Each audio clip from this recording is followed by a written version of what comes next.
안녕하세요. 저는 이번 2026 학년부터 새롭게 게임 프로그래밍 학 전공 주임 교수를 맡게 된 정찬구라고 합니다.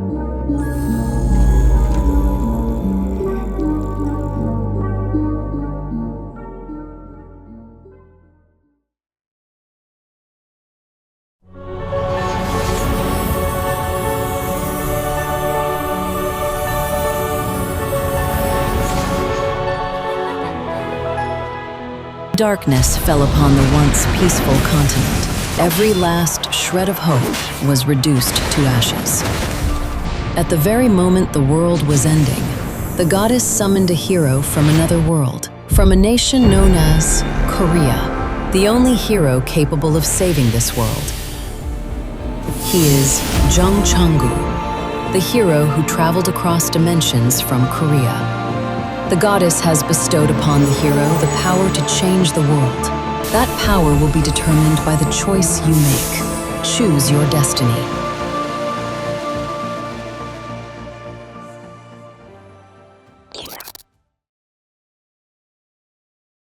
제가 게임을 만들어 보고 싶다고 생각한 거는 제가 중학교 무렵이었습니다. 당시 친했던 친구들과 같이 셋이서 아마추어 팀을 만들어서 여러 가지 게임 데모도 만들어 본 적이 있는데요.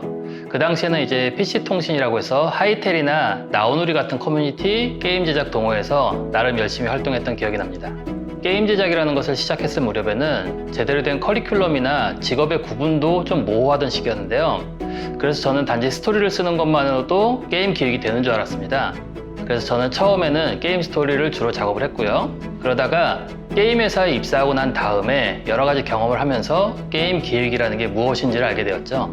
물론 기획자 선배가 있어서 게임 기획이 무엇인지 알려주는 사람이 있었으면 더 좋았겠지만 저에겐 그런 선배가 없어서 제가 게임 기획자로서 완성된 시기는 게임을 업으로 삼은 지 약 5년 정도 지난 후라고 할 수 있겠네요.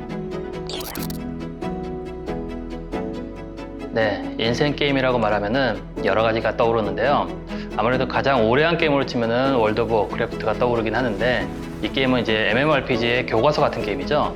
근데 제가 최근에 데드 레드 리뎀션 2라는 서부 시대를 다룬 게임을 경험한 다음부터는 가상 세계와의 소통이라는 부분이 있어서 오픈월드 게임을 참 좋아하게 됐습니다. 제가 게임을 하면서 가장 중요시 보는 부분은 서사라고 할 수 있는데요. 기본적으로 게임도 하나의 이야기를 전달하는 매체라고 보기 때문에 이야기가 재미있는 게임을 좋아합니다. 그 다음에는 게임 속 세상의 디테일을 보는 것을 좋아하는데요. 아무리 게임 세상이라지만 배경이나 캐릭터 설정이 대충 되어 있으면 김이 새거든요. 그런 의미에서 최근 플레이해본 게임 중 가상세계 속의 디테일을 가장 살린 게임으로는 호그와트 레거시와 데드 레드 리뎀션 2를 꼽을 수 있겠네요.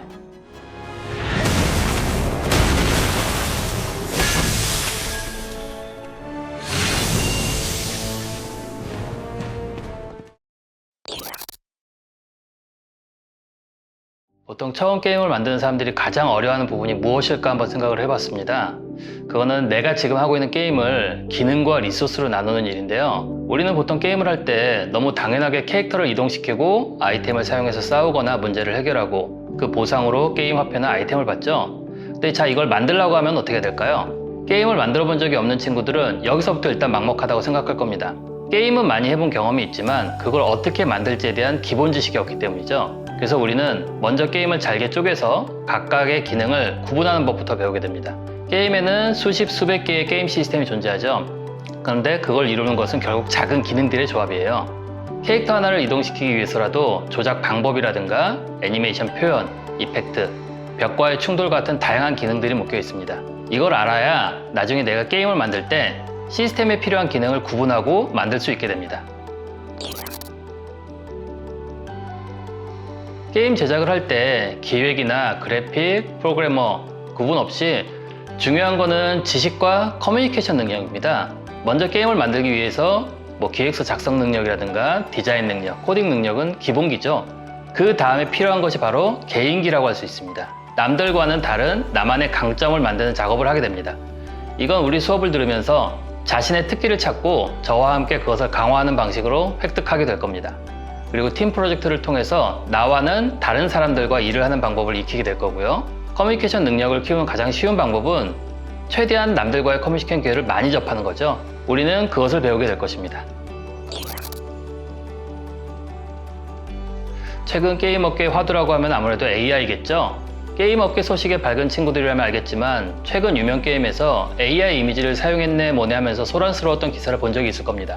아직 시장에서는 AI를 사용하는 것을 터부시 여기고 부정적으로 보는 것도 있지만요. 현업에서는 사실 일반적으로 쓰고 있거든요. 인디게임 업체는 그래픽 리소스를 만들기에는 이제 자본적으로라든가 시간적으로 문제가 있어서 AI 이미지를 직접 노출시키는 경우가 빈번한데요. 대형 업체 같은 경우는 리소스 작업 이전에 러프한 디자인을 선정하거나 의상 디자인의 아이디어를 얻기 위해 자체 디자인을 학습시킨 모델을 사용하는 회사도 있습니다. 디자인뿐 아니라 기획자, 프로그래머도 마찬가지죠. 최근에는 AI를 쓰면 안 되는 게 아니라 어떻게 하면 제대로 쓸 수 있는가를 배워야 하는 시대라고 생각합니다.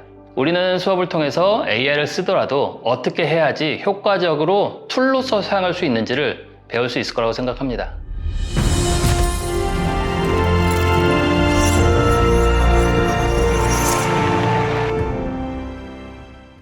네, 게임을 만든다는 것은 매우 재미있는 일입니다. 하지만 처음 게임을 만드는 친구들은 일단 막막함이 앞서겠죠. 그건 당연한 겁니다. 우리가 자주 보는 마술도 그 트릭을 알고 보면은 별거 아닌 것처럼 게임 제작 역시 그 방법을 알고 보면 누구나 자기가 만들 수 있는 게임을 만들 수 있는 능력을 얻을 수 있습니다. 우리 학교 광운대학교 정보과학교육원의 게임 프로그래밍학 전공에서는 자체 커리큘럼은 물론 게임 프로젝트 경험을 통해서 다양한 게임 제작 경험을 지원해드리고 있습니다. 게임 제작자의 꿈을 가진 친구들에게 다양한 배움과 경험의 기회가 될 수 있으리라 생각합니다.